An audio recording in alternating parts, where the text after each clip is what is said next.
Hello everyone, this is Katish here.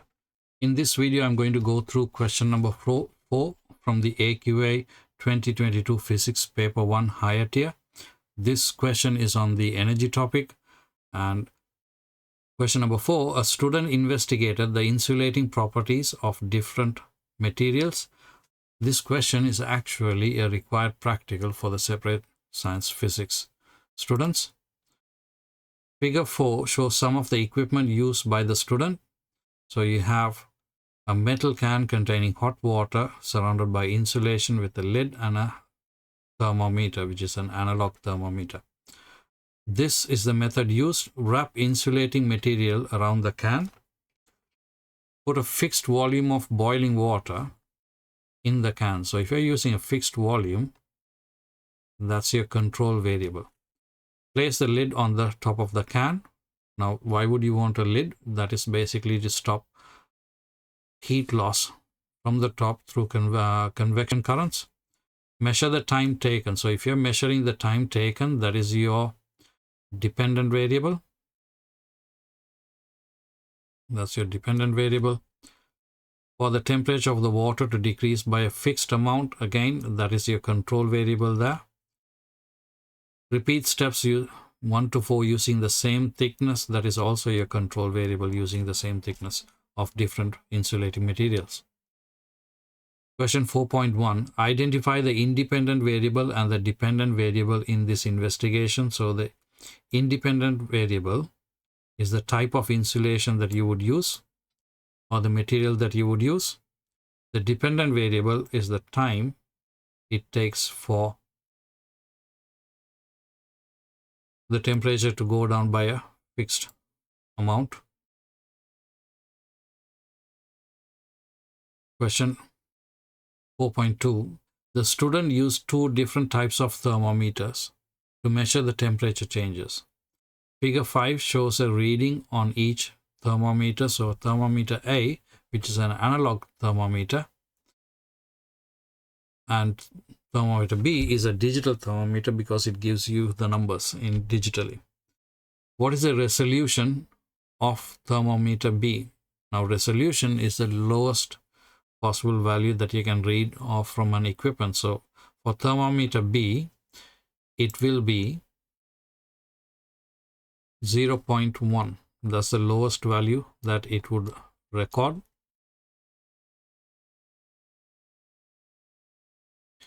Thermometer A is more likely to be misread.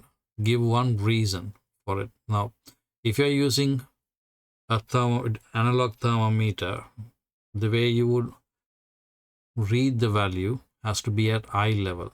Remember, it's the same in chemistry that we teach you.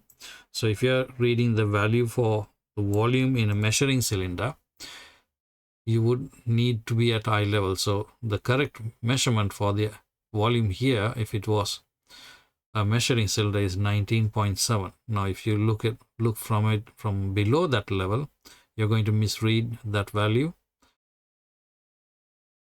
Or if you look from the top.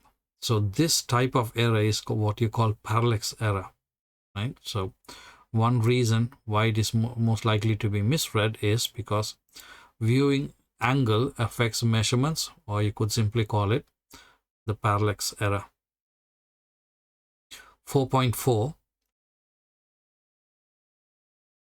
for one type of insulating material, the temperature of the water decreased from 85 degrees Celsius to 65 degrees Celsius. So the temperature change, delta theta, is 20 degrees.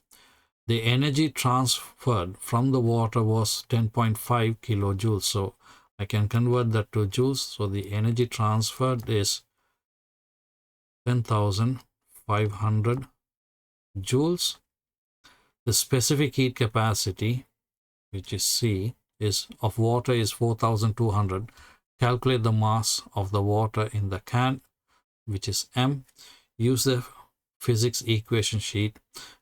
The equation sheet, or the equation that you would use, is energy transferred is mc delta theta, which is the mass, specific heat capacity, and the temperature change. So that's 10,500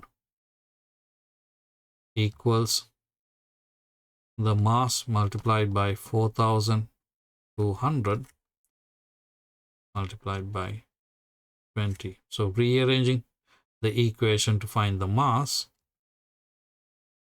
equals the energy 10,500 divided by 4,200 times 20.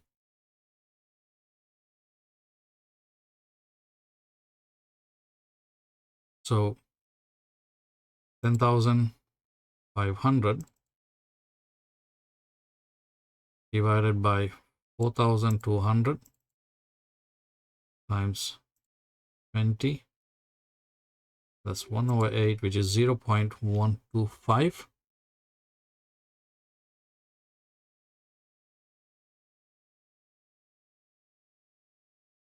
Zero point 125. 125.